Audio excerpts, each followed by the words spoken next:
Halo anak-anak kelas 7, kali ini kita akan membahas kembali mengenai materi kewirausahaan. Kalau kemarin kita sudah membahas sub A dan sub B, kali ini kita akan melanjutkan sub C dan sub D. Nah, di sini ada peran kewirausahaan dalam membangun ekonomi Indonesia.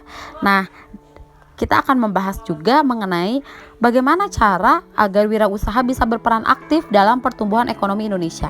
Selain itu, peranan dari seorang wirausaha ini penting dan menjadikan masyarakat lebih kreatif dan mandiri.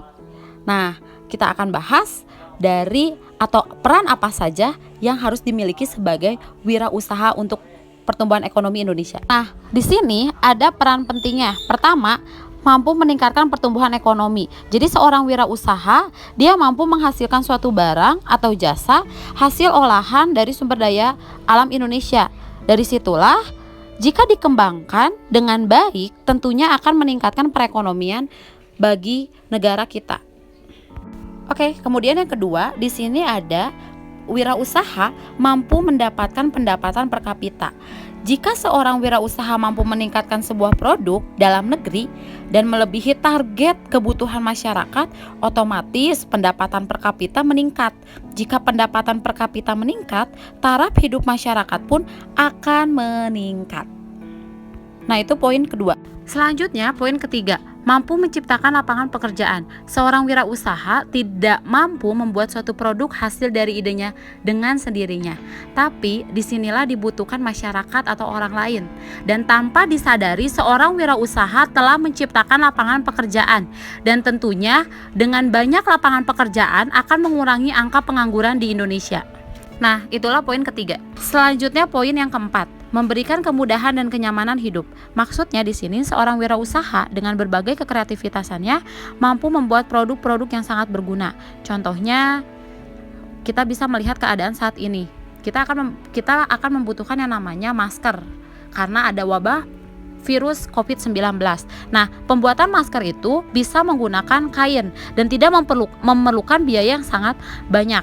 Dan masker ini diperlukan saat kita berpergian dan tidak perlu membuat kita khawatir. Mengapa? Karena dengan menggunakan masker, kehidupan kita akan nyaman, terutama saat kita pergi ke tempat keramaian. Yang poin kelima, mendorong kemajuan iptek atau ilmu pengetahuan dan teknologi. Dengan kemampuan manusia yang semakin maju, tentunya akan mendorong sebuah tingkat kreativitas yang lebih. Contoh, dulu untuk memasak air hanya bisa menggunakan kompor atau gas. Namun seiring berjalannya waktu atau perkembangan zaman, memasak air bisa menggunakan teko listrik atau yang lainnya. Dan poin yang terakhir adalah meningkatkan penerimaan negara dari sektor pajak.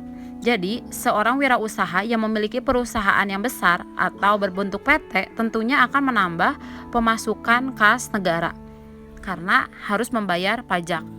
Selanjutnya, kita akan membahas mengenai sektor-sektor dalam berwirausaha. Kalau wirausaha kan kita sudah tahu. Sektor itu apa sih? Sektor adalah lingkungan suatu usaha. Nah, dalam sektor-sektor dalam berwirausaha ini dibagi menjadi dua. Ada sektor formal dan sektor informal. Sektor formal dan sektor informal ini saling berkaitan dan ini akan kita bahas satu-satu. Poin yang pertama mengenai sektor formal. Sektor formal itu adalah kegiatan-kegiatan usaha yang dikelola sedemikian rupa sehingga kegiatannya bersifat tetap atau menjadi tumpuan harapan pengelola. Nah, ini ada beberapa cara sektor ekonomi formal bisa diusahakan. Pertama yaitu industri. Nah, industri ini bisa industri besar atau industri menengah. Bisa juga industri mengecil. Kemudian yang kedua, perdagangan. Perdagangan itu baik perdagangan dalam negeri maupun perdagangan luar negeri. Selanjutnya poin yang ketiga, jasa dan transportasi. Itu bisa meliputi perdagangan, bisa pemberian kredit juga, pengusaha, atau kita bisa lihat dari jasanya juga perhotelan, kemudian travel atau pariwisata. Nah, itu bagian dari poin yang ketiga.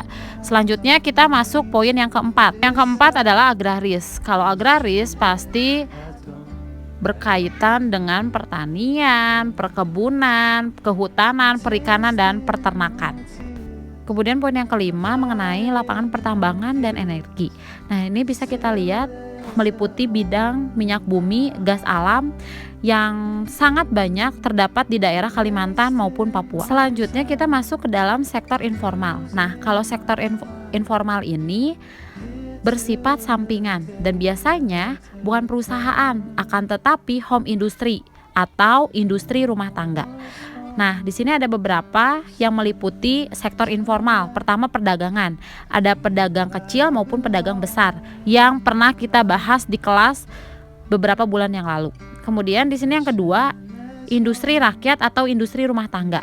Di sini bisa meliputi pengrajinan, pengolahan, baik itu hasil pertanian, hasil perkebunan, hasil kehutanan, dan hasil peternakan. Dan yang ketiga di sini ada jasa. Jasa itu bisa meliputi yang namanya perdagangan, kemudian jasa travel, kemudian jasa salon yang pernah kita bahas juga di pertemuan sebelumnya. Dan yang keempat di sini ada agraris. Tentunya kalau berhubungan dengan agraris pasti berhubungan dengan pertanian.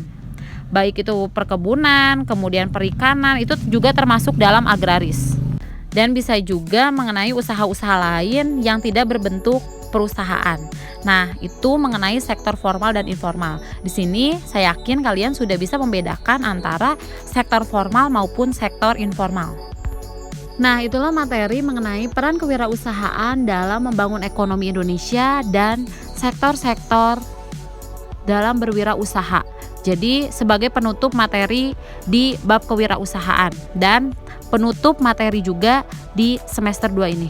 Sebagai penutup, saya akan mengumumkan mengenai video yang kurang lebih 1 bulan lalu kalian buat. 20 orang pemenang akan mendapatkan plus poin 4 berlaku untuk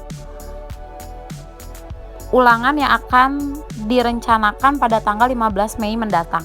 Pertama, Starlin 7H. Kedua, Felicia 7G, Kenar 7H, Alexandra 7I, Kezia 7I, Olivia 7I, Michelle 7H, Carla 7G, Jovena 7H, Kenzo 7I, Matthew Evan 7G, Ruben 7H, Feril 7G, Angelica 7F, Felicia 7F, Krista Felicia 7H, Betran 7H, Joanna 7H, Aluna 7G, Mayu 7G, dan Mai 7F. Selamat kepada kalian yang mendapat plus poin 4, dan ini berlaku atau bisa kalian gunakan ketika ulangan mendatang. Terima